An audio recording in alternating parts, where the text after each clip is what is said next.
So hey guys, welcome once again to my channel. It's conceptual. तो आज हम छोटा सा टॉपिक है बट इम्पोर्टेंट टॉपिक है, दैट इज़ बात करेंगे एंटी एंग्जाइटी ड्रग्स पे। ठीक है, तो एंग्जाइटी का मतलब क्या होता है पहले वो समझते हैं। तो एंग्जाइटी का मतलब होता है अनईजीनेस, डिस्कम्फर्ट एंड कंसर्न और फियर अबाउट सम डिफाइंड और अनडिफाइंड फ्यूचर थ्रेट।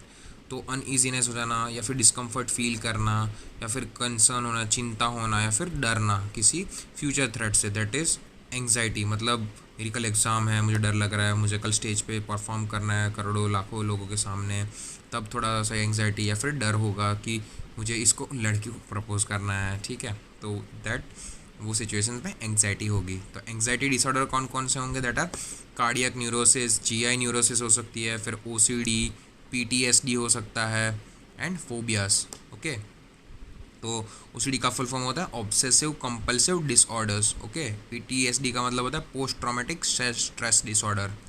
ठीक है, एंड फोबियास। अब एंटी एंग्जाइटी ड्रग्स का क्लासिफिकेशन, दैट इज़ ये थोड़ा सा इंपॉर्टेंट है, दैट इज़ बेंजोडाइपिन्स। इसमें मेन क्लास जो हमको याद रखना है जिसके क्वेश्चंस आ सकते हैं, दैट इज़ बेंजोडाइपिन्स। तो दो फेमस ड्रग है इसके, that is diazepam and lorazepam, ये दोनों तो याद रखने ही है। फिर दूसरा क्लासिफिकेशन है that is azapirones, that is buspirone and gepirone and ipsapirone. Sedative anti histaminics का एग्जांपल है that is hydroxyzine, and beta blocker का एग्जांपल है दैट इज़ प्रोपेनोलॉल, जो एंटी एग्जैटिक क्या बोलते हैं, एंटी एंग्जाइटिक इफेक्ट शो करेंगे। Also S N R I is effective in OCD, that is obsessive compulsive disorders, phobias, panic and other generalise anxiety disorder. तो SSRI के example आपको याद आ रहा है, दैट इज फ्लूकोजेटाइन एंड फ्लोक्सामाइन। तो वो क्या कर रहे थे, रीअपटेक ऑफ सेरोटोनिन को इनहिबिट कर रहे थे। एंड एस.एन.आर.आई का एग्जांपल दैट इज मैंने दो बताए थे, दैट इज वेनिलाफेक्सिन एंड डुलोक्सिटाइन। ठीक है, मुझे भी कभी कभी देख लेना पड़ता है पीछे। ओके, तो ये हो गए that is benzodiazepines, azapirones, sedative, antihistaminics and beta blockers, ये हो गए क्लास हमारे। ओके, अब हम पहले क्लास पे आते हैं, दैट इज बेंजोडाइपिन्स।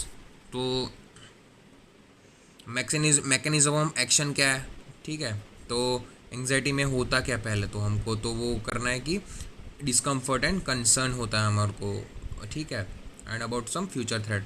तो मैकेनिज्म ऑफ एक्शन, तो उसको एंटी एंग्जाइटी इफेक्ट शो करना, दैट इज तो हम क्या देंगे, दैट इज बेंजोडाइपिन्स। तो बेंजोडाइपिन्स क्या करेंगे, गाबा फैसिलिटेटिंग एक्शन करेंगे। ठीक है, तो मतलब एक्साइटेटरी न्यूरोट्रांसमीटर को एक्टिवेट करेंगे। Okay, commonly used anti anxiety drug more selectively act on the limbic system. ठीक है, as compare to barbiturates, less cardiovascular and respiratory depression, lower dependence producing effect and safe in overdose. Okay, तो mechanism of action याद रखने, that is GABA facilitating action. Okay, अब next हम आ जाते हैं, दैट इज एप्लेरोजोलाम पे। ठीक है, तो उसके ये जो बेंजोडाइपिन्स के जो एग्जांपल है वो है, that is alprazolam, that is high potency, useful in anxiety with depression and panic disorder with autonomic symptoms, use sustain release tablets. Okay, diazepam, that is preferred in acute panic state and anxiety with organic disorder. Lorazepam, only drug used intramuscular, used in short lasting anxiety states like panic attack, फिर obsessive compulsive disorder, that is OCD and tension disorder. Chlordiazepoxide, that is to cover alcohol withdrawal syndrome. And जो oxazepam है, that is preferred in elderly and liver disease. Okay, फिर से एक बार याद कर लेते हैं, दैट इज एल्प्राजोपम कहाँ, हाई पोटेंसी में हो रहा था, फिर useful in anxiety with depression and panic disorder, use in form of tablets. Diazepam जो था वो is preferred in acute pain state and anxiety with organic disorder. Lorazepam is the only intramuscular drug, short acting है।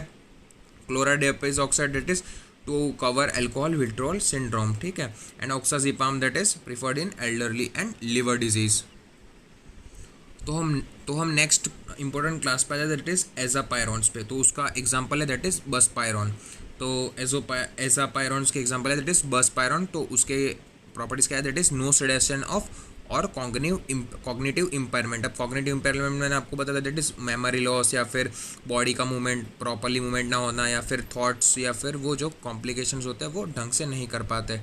Not act through GABA B benzodiazepine receptor, okay, not produce tolerance और dependence. तो इधर पे anti anxiety drugs में भी tolerance dependence नहीं हो रहा because of anxiolytic actions, okay, not muscle relaxants और anti convulsant activity. Mechanism of action क्या है, that is pre synaptic 5-HT1A receptor agonist है वो, that decrease the dorsal raphe serotonergic neurons, ठीक है। तो प्री सिनेप्टिक रिसेप्टर एगोनिस्ट है वो and post synaptic receptor antagonist है। तो मतलब जो पोस्ट सिनेप्टिक है वहाँ पे वो ब्लॉक करेगा HT1A को एंड जो प्री सिनेप्टिक है वहाँ से जाने देगा।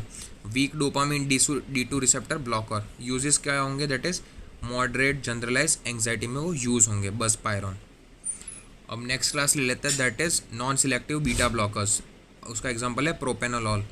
Decrease sympathetic over activity of anxiety, that is palpitation, rise in BP, shaking, tremor and GIT symptoms, not affect the physiological symptoms, worry, tension, fear उसको इफेक्ट नहीं करता। Useful in examination and stage fear, situational anxiety में non selective beta blockers use होते हैं, ठीक है। तो ये फर्स्ट जनरेशन का एग्जांपल है प्रोपेनोलॉल, ओके। तो हमने अभी तक कौन कौन से देखे, दैट इज बसपायरॉन, लोराजिपाम, फिर डाइजेपाम, फिर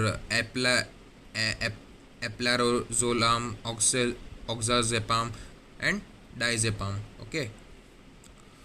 अब जनरल प्रिंसिपल्स क्या क्या है, that is anxiety should be treated with drug only if excessive and disabling. मतलब नॉर्मली एंग्जाइटी आती है तो हम कोई ड्रग्स नहीं मतलब ट्रीटमेंट में ड्रग्स नहीं देते, बट अब ज़्यादा है, एक्सेसिव हो रही है तब देंगे। Acute anxiety respond better than chronic, ठीक है। Benzodiazepine acts faster while buspirone and SSRI and SNRI act after chronic use. मतलब benzodiazepines are the first line drug treatment. Benzodiazepines are choice of drug for generalized anxiety while buspirone is given for chronic and less severe form, ठीक है। तो मैंने बोला drug और choice for generalize anxiety and the drug of choice is बेंजोडाइपिन्स।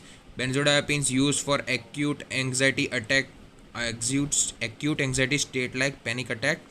As attack goes off, continue with SSRI and duloxetine, ठीक है। Selective serotonin reuptake inhibitors से continue कर। SSRI that is the drug for choice for social anxieties, OCD that is obsessive compulsive disorders, eating disorders and post traumatic stress disorder और PTSD। तो I hope आपको ये video समझ में होगा। छोटा सा ही तो टॉपिक था, हमको इसमें याद रखना दैट इज द बेंजोडाइपिन्स के जो class and uses and mechanism of action है, that is it facilitate the GABA action, ठीक है। गाबा फैसिलिटेटिंग एक्शन शो करता है, तो वो हमको एंटी एंग्जाइटिक में याद रखना है। तो ये हमको मेन एल्प्राजोलाम, डाइजेपाम, लोराजिपाम, क्लोराडिजिपॉक्साइड एंड ऑक्साजिपाम, ये हमको याद रखना है, ठीक है। तो आई होप आपको ये वीडियो समझ में होगा एंड कुछ भी डाउट्स हो तो कमेंट सेक्शन में आप बता सकते हैं and please do like, share and subscribe to my channel and और तो क्या ही, stay cool, stay calm, stay safe and मेरी टेलीग्राम चैनल को भी गाइज चेकआउट करके सब्सक्राइब कर लेना एंड आपको जो भी मेरे प्रेजेंटेशन है वो उधर पे मिल जाएंगे। So thank you.